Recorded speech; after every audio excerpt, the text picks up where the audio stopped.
अभी लेकिन आपने जो 3-4 विषय बताया उसमें से एक जिसकी इस वक्त सबसे ज्यादा चर्चा हो रही है, ये जो आपने 14 पत्रकारों की लिस्ट जारी करी है। अब आप लोग तो बीजेपी के खिलाफ ही इसलिए कि आपको लोकतंत्र बचाना है, आपको देश की डेमोक्रेसी बचानी है, आपको तानाशाही नहीं चाहिए देश के अंदर। ये क्या है जो आप लोगों ने फैसला किया? 14 लोगों को चिन्हित कर दिया कि भाई इनका बॉयकॉट करेंगे हम। देखिए, दो चीजें हैं सौरभ भाई। पहला है मीडिया पर हमला, प्रेस फ्रीडम पे हमला। वो क्या होता है जो आज इस देश में हो रहा है? अगर आप केंद्र में बैठी भाजपा सरकार के खिलाफ कोई रिपोर्ट दिखाते हैं, लगातार उन पे एक्सपोजे करते हैं, तो आपकी नौकरी चली जाती है। चैनल को बोला जाता है फॉल इन लाइन। अगर चैनल आपकी बात नहीं मानता है तो चैनल के मालिक बदल दिए जाते हैं, चैनल खरीद लिए जाते हैं। जब चैनल खरीदने के बाद भी अगर बात ना बने तो पत्रकारों को पकड़ के जेल में डाला जाता है। यहां तक कि इस 9 साल के कार्यकाल में भारत देश में सबसे ज्यादा पत्रकारों की हत्याएं देखी गई।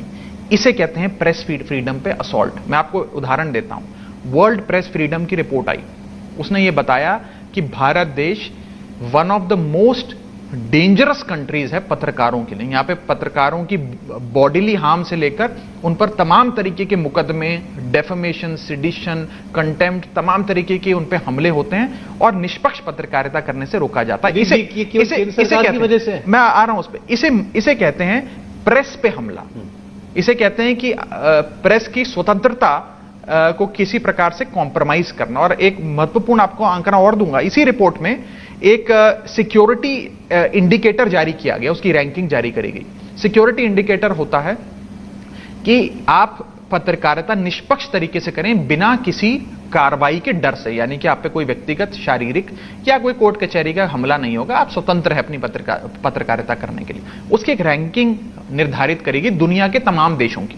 उसमें 180 देश शामिल हैं। भारत देश 172वीं रैंक पर है। हम सिर्फ सीरिया, ईरान, पाकिस्तान, यमन और एक आधी और कंट्री से आगे हैं। हमारी ये स्थिति आ गई है आज की समय में देश की प्रेस फ्रीडम। इसके लिए क्या केवल केंद्र की सरकार जिम्मेदार है? आपकी 2 प्रदेशों में सरकार है और विपक्षी दलों की 11 प्रदेशों में सरकार है। देखिए, आप जो मुझे डेटा बता रहे हैं पूरे देश का डेटा मैं आपको खास तौर पर भारतीय जनता पार्टी के पिछले 9 साल के कार्यकाल में जो प्रेस फ्रीडम पे हमले हैं उसके आंकड़े बता रहा हूं और कैसे हम 11 पॉइंट वर्ल्ड प्रेस फ्रीडम में गिरे हैं। इस पर कोई रीथिंक कर सकते हैं क्या आप लोग अलायंस के तौर पर? जब आप लोग ये 14 नाम पे आप लोग पहुंचे कैसे? देखिए, रीथिंकिंग की जहां तक बात है, किसी से कोई व्यक्तिगत, और मैं बड़ी बेबाकी से आपको कहना चाहता हूं सौरभ भाई, व्यक्तिगत किसी से कोई दुश्मनी हमें नहीं है। एक प्रकार की पत्रकारिता से या एक प्रकार की जो जर्नलिज्म नहीं, अब इंफोटेनमेंट बन गया या एंटरटेनमेंट बन गया है, जो सिर्फ एक ही पक्ष को दिखाता है, सिर्फ सरकार का ही प्रचार करता है। पत्रकारिता छोड़ चुके हैं वो लोग, उनसे थोड़ा परहेज करते हैं उनके काम से। अगर उनका काम सुधर जाएगा तो फिर उनको जरूर हम फिर से अपना लेंगे, उनके कार्यक्रमों में जाना शुरू कर देंगे, जरूर रीथिंक हो सकता है।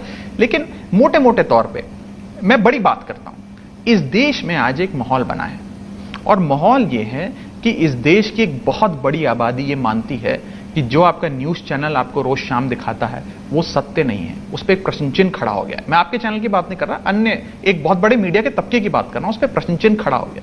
पहले कहा जाता था कि सारे नेता चोर हैं। हमने भी वो दौर देखा, आपने भी वो दौर देखा। हमारा तो आंदोलन ही उसी दौर में जन्मा था।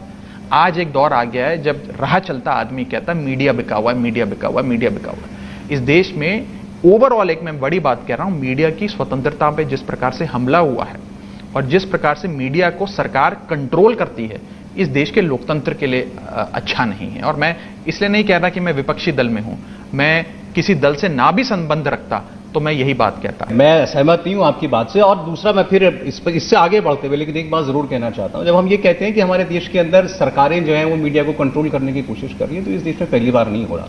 आप इस सरकार के ऊपर इल्जाम लगा सकते हैं, लेकिन फिर वो पलटकर 4 उंगली आप लोगों के ऊपर भी उठती है। जैसा मैंने पहले कहा, देश के बहुत से राज्यों में ऑपोजिशन पार्टीज की ही सरकार है। अब मैं गिनाने आऊंगा तो बहुत सारे मामले निकल आएंगे जहां पर किस सरकार ने कौन से पत्रकार को गिरफ्तार किया, उस पर फर्जी इल्जाम लगा करके, सिर्फ इसलिए उसने खबर दिखाई थी। अच्छा, मैं तो सौरभ भाई पार्टियों के नाम भी नहीं ले रहा हूं। मैं तो पिछले 9 साल के आंकड़े दे रहा हूं आपको कि वर्ल्ड प्रेस फ्रीडम में भारत 11 अंक नीचे गिर गया।